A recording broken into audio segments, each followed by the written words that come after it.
नमस्कार मेरे प्यारे बच्चों, कैसे हैं आप सब।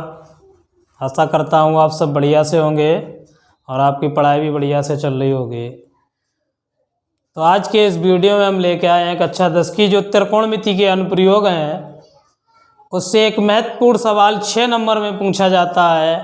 तो आज के इस वीडियो के माध्यम से आपके 6 नंबर आज ही पक्के हो जाएंगे। बिल्कुल आसान भाषा में आपको ऊंचाई और दूरी के सवालों का अध्ययन कराएंगे। तो ऊंचाई और दूरी में सर्वप्रथम आपको ये जानना है कि जो एक उन्नयन कोण होता है और एक अवनमन कोण होता है। तो जैसे हम अभी आपको दिख रहे हैं, खड़े हैं, प्रेक्षक मान लो हमें, तो अगर हम सामने देख रहे हैं यही इसे बोलते हैं हम क्षैतिज रेखा। अब दर्शक जो है वो अगर जमीन पे खड़ा है, ऊपर की तरफ देख रहा है, चोटी की तरफ, तो उसकी आंख जो कोण बनाती है उससे हम बोलते हैं उन्नयन कोण। ध्यान रखना है कि जो हम ऊपर की तरफ आंखों को या अपना मुंह ऊपर की तरफ करते हैं, ऐसे करते हैं, तो उससे हम बोलते हैं उन्नयन कोण। और इसी प्रकार जब हम किसी चोटी पे खड़े होते हैं और नीचे की तरफ देखते हैं तो उस कोण को हम बोलते हैं अवनमन कोण। तो ध्यान रखना है कि जब हम नीचे से ऊपर की ओर देखेंगे, नीचे खड़े हैं समतल पे और ऊपर देख रहे हैं, तो वो हमारा उन्नयन कोण बनेगा। और जब चोटी पे खड़े हैं तो नीचे को ओर देख रहे हैं तो बनेगा अवनमन कोण।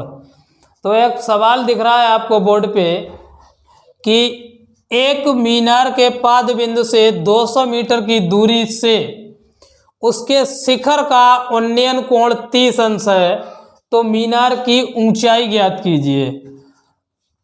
अब मीनार के पाद बिंदु से 200 मीटर, तो माना कि कोई हम एक मीनार ये मान लेते हैं, ये हमारी ए और वी एक मीनार है।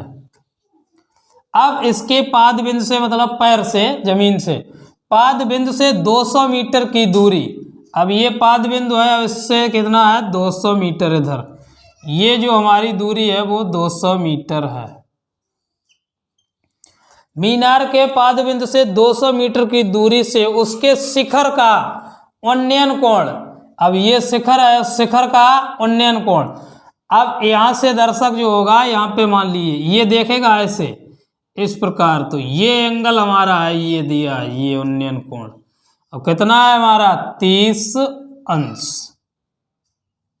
इसे हम मान लेते हैं बिंदु सी। अब आपको ज्ञात करना है कि मीनार की ऊंचाई, तो ये हमें ज्ञात करनी है, इसे मान लेते हैं हम h। तो अब हल करते हैं ऐसे, बस इसमें कुछ नहीं आपको ज्यादा देखना है। तो त्रिभुज समकोण, या ऐसे पहले लिख देते हैं जो भी हमने माना है। माना AB एक मीनार है जिसकी ऊंचाई h है। समकोण त्रिभुज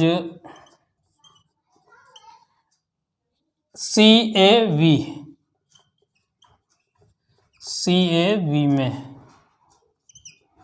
tan थीटा, हमेशा लगभग 90% सवालों में tan का ही उपयोग होता है, क्योंकि या तो लंब पूछ देगा या आधार पूछ देगा। वही बाई चांस कहीं पर भी कर्ण पूछता है, वैसे लंब और आधार ही पूछा जाता है। और लंब और आधार का संबंध आपको पता है tan थीटा और cot थीटा। तो tan थीटा बराबर लंब बटे आधार। अब हमें लंब भी ज्ञात करना है तो इस लंब वाला ही सूत्र यूज कर लेंगे। तो tan थीटा बराबर होता है हमारा लंब बटे आधार। अब tan थीटा, थीटा की जगह हमारा दे रखा है 30 अंश और लंब हमारा हमने मान रखा है h, आधार हमारा कितना है 200। अब tan 30 का मान, तो tan 30 का मान होता है 1/√3 बराबर h/200।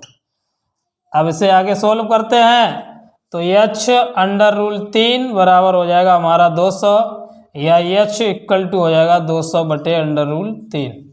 अब इसका परमेकरण, तो √3 का ऊपर नीचे गुणा हो जाएगा हमारा 200/√3 और अपान में 3 मीटर। ये रही मीनार की ऊंचाई आई है हमारी 200/√3/3 मीटर। कीजिए नोट जल्दी।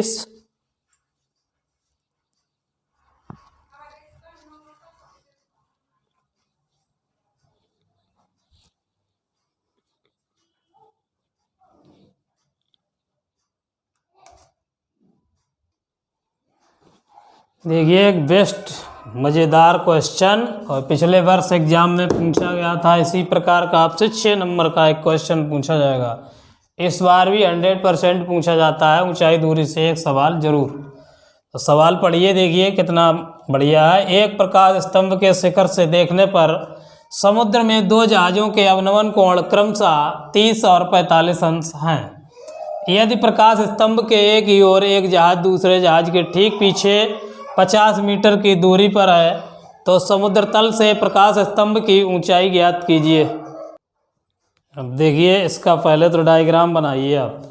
तब क्या है समुद्र तल से प्रकाश स्तंभ, तो मानते हैं हम कोई प्रकाश स्तंभ इस प्रकार, ये रहा हमारा प्रकाश स्तंभ P और Q। अब क्या लिखा है कि शिखर से देखने पर जहाज़ों के अवनमन कोण क्रमशः 30 और 45 अंश हैं। अब शिखर ये रहा हमारा और ये हमारा पाद बिंदु रहा। अब मान लेते हैं इधर को ऐसी कोई ये कोई जहाज़ है, एक यहाँ पे A है और दूसरा जहाज़ हमारा B है। अब शिखर से देखते हैं प्रकाश स्तंभ के, तो अवनमन कोण हमने बताया कि चोटी से जब हम नीचे की ओर देखेंगे तब जो हमारी आँख कोण बनाएगा वो अवनमन कोण बनेगा। तो एक तो अब क्या क्या है 30 और 45, तो ऐसा कुछ बनेगा हमारा, और दूसरा इधर को बनेगा ऐसा, एक बनेगा हमारा 30 अंश और दूसरा वाला जो बनेगा वो 45 अंश। अब जब ऊपर का एंगल ये 30 है तो ये भी हमारा कितना हो जाएगा 30, क्योंकि एकांतर कोण कैसे होते हैं बराबर। और इसी प्रकार ये दूसरा ही हमारा ये है, ये बन जाएगा 45, ये हो गया 30 और ये हो गया 45। अब क्या लिखा है कि एक जहाज दूसरे जहाज के ठीक पीछे 50 मीटर की दूरी पर है, तो ये जो दूरी दे रखी है ये हमारी 50 मीटर दूरी हो गई। अब स्तंभ है उसकी ऊंचाई को हम मान लेते हैं h। तो देखिए एंगल तो हमें पता ही लग गया कि ये अगर 30 है तो ये भी 30 हो जाएगा, ये 45 है तो ये 45, एकांतर कोण होता है बराबर। और नहीं तो बताओ लिख दें ऐसे, इस प्रकार SPA, angle SPA equal to हो जाएगा हमारा PAQ के, तो PAQ बराबर हो जाएगा 30 अंश। इसी प्रकार SPV बराबर किसके हो जाएगा PBQ के, तो PBQ ये हो जाएगा हमारा 45 अंश। अब हमारा जो प्रकाश स्तंभ है माना प्रकाश स्तंभ की ऊंचाई बराबर है हमारी h मीटर।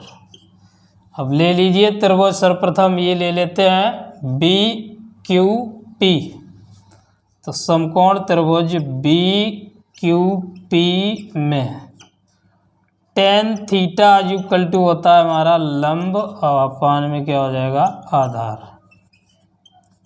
अब tan थीटा की जगह हमारा 45 अंश है और लंब हमारा क्या है h, और आधार नीचे V और Q। और tan 45 का मान हमें पता है 1 होता है, बराबर हो जाएगा h अपान BQ, या BQ बराबर हमारा क्या हो गया h। इसे समीकरण नंबर 1। अब नेक्स्ट हम त्रिभुज लेते हैं AQP में, तो हमारा त्रिभुज है AQP में। अब AQP में tan थीटा बराबर लंब बटा आधार, वही फार्मूला है। अब इसका लंब हमें पता है कि PQ है तो इसे h, आधार देखिए इसका यहाँ से AQ, तो AQ। अब AQ की जगह क्या लिख जाएगा AB प्लस BQ, तो यहाँ पे लिखे देते हैं हम tan थीटा का मान है हमारा 30 अंश और लंब हमारा h, और आधार AQ की जगह क्या लिखेंगे AB प्लस BQ। और tan 30 का मान होता है 1/√3। h का मान h, ए बी का मान हमारा कितना है 50 और बी क्यू का मान h, ये लिखा है समीकरण 1 से। तो मल्टीप्लाई करते हैं तो 50 + h बराबर h√3 या 50 बराबर हो जाएगा h√3 माइनस का h कॉमन ले लेते हैं यहाँ से, तो √3 - 1 बराबर 50 या h बराबर 50 और पान में √3 - 1। अब हमें इसका परमीकरण करना होगा, तो परमीकरण करेंगे तो √3 + 1 और पान √3 + 1। आगे सोल्व करते हैं इसे। आगे जब इसे सोल्व करेंगे तो ऊपर हमारा हो जाएगा h बराबर 50 और √3 + 1 और नीचे दिख रहा है आपको वर्गांतर a - b और a + b, तो √3 का स्क्वायर - 1 का स्क्वायर, h बराबर 50 और √3 + 1 अपान में 3 का स्क्वायर, ये 3 बचेगा, 3 - 1 या h बराबर 50/2 और √3 + 1, 2 से कैंसिल कर दीजिए, 25 आ जाएगा। उत्तर हो जाएगा 25 √3 + 1 मीटर। ये रहा आंसर आपका 6 नंबर का सवाल। बढ़िया सवाल है, कर लीजिए नोट।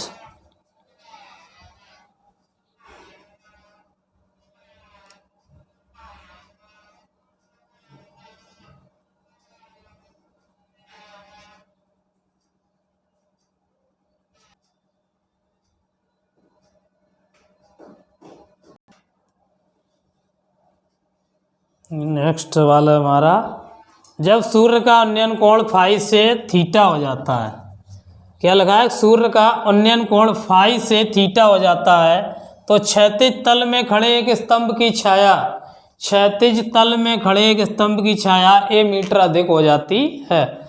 जब तो स्तंभ की लंबाई ज्ञात कीजिए। तो अच्छा क्वेश्चन है, बढ़िया क्वेश्चन है, पिछले बार भी एग्जाम में रहा था कि सूर्य का उन्नयन कोण फाई से थीटा होता है तो क्षैतिज तल में खड़े एक स्तंभ की छाया a मीटर अधिक हो जाती है, तो स्तंभ की लंबाई ज्ञात कीजिए। तो मान लेते हैं कोई यहाँ पे एक CD स्तंभ है, लीजिए ये एक स्तंभ हो गया। अब यहाँ से यहाँ का एंगल मान लिया हमारा क्या है फाई, उन्नयन कोण है तो नीचे से ऊपर हो जाएगा फाई। अब क्या कह रहा है कि फाई से जब थीटा होता है तो फाई से किधर को जा रहा है, थीटा की तरफ। ये एंगल जो होगा हमारा वो थीटा हो जाएगा। ये उन्नयन कोण कौन सा है, थीटा। फिर कहता है कि छाया, अब छाया इधर ही तो है, इसकी इधर है तो a मीटर, कितनी बढ़ रही है, a मीटर। ये a हमारा, ये पॉइंट B, C और D। अब जो स्तंभ है इसकी लंबाई मान लेते हैं h, ऊंचाई h मीटर।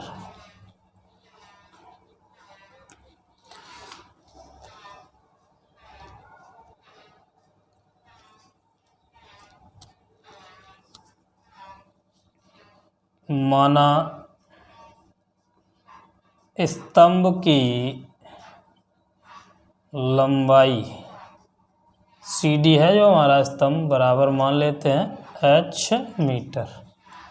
अब लीजिए त्रिभुज, पहले यही लीजिए BCD, तो समकोण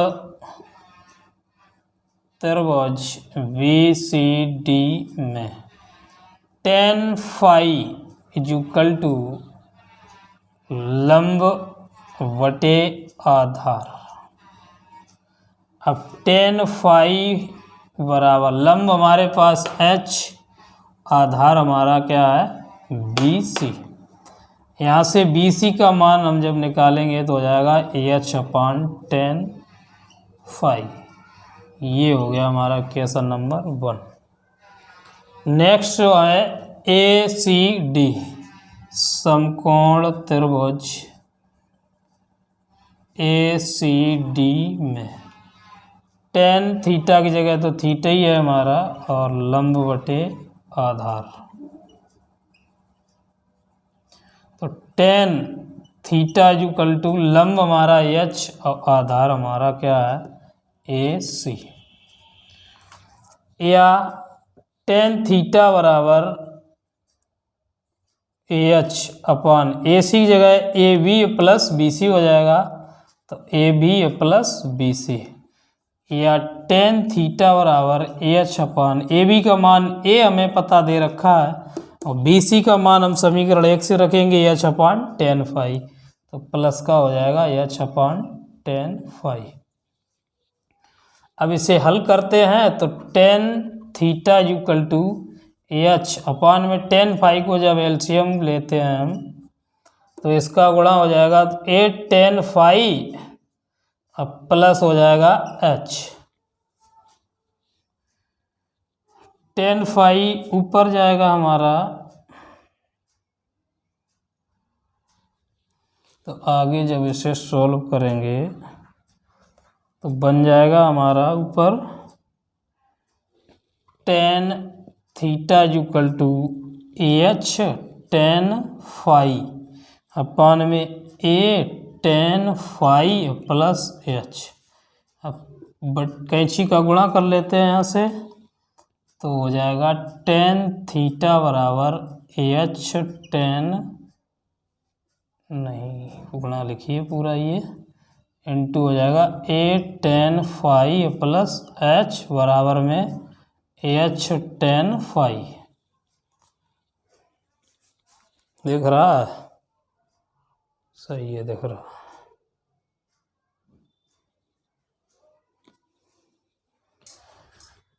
अब इसका गुणा करते हैं अंदर, तो ये हो जाएगा ए और tan theta into tan phi plus हमारा एच टेन थीटा बराबर है एच टेन फाई।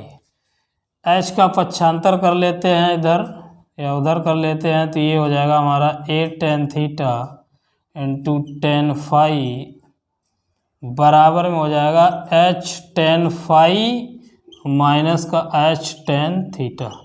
यहाँ से एच कॉमन लेते हैं तो ए टेन थीटा और टेन फाई बराबर एच जब कॉमन लेंगे तो टेन फाई माइनस हो जाएगा हमारा टेन थीटा। जब यहाँ से एच बराबर निकालेंगे तो A tan theta into tan phi, तो ये हमारा गुणा में है तो भाग में जाएगा टेन फाई माइनस का टेन थीटा। ये रही आपके स्तंभ की ऊंचाई या लंबाई। कीजिए नोट, जानदार बढ़िया सवाल है एकदम।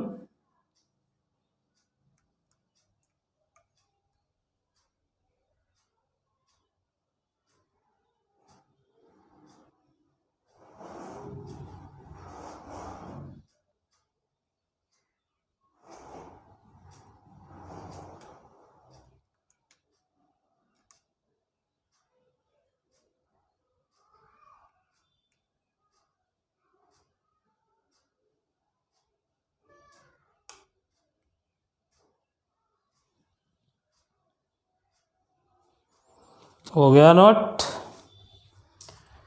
मिलते हैं अगले वीडियो में, तब तक के लिए धन्यवाद। और अगर आप चैनल पर नए हैं तो प्लीज़ चैनल सब्सक्राइब, और अगले वीडियो में हम आपको जो हमारा अनसोल्ड पेपर 2007 के 23 के प्रैक्टिस सेट 7 प्रैक्टिस सेट हैं उन सभी का सलूशन मिलेगा। आगे से मैराथन क्लास रहेगी, उसकी लगातार 7 दिन रहेगी, तो उसमें प्रत्येक दिन एक पेपर आपका हल कराया जाएगा। तब तक के लिए धन्यवाद। जय हिंद।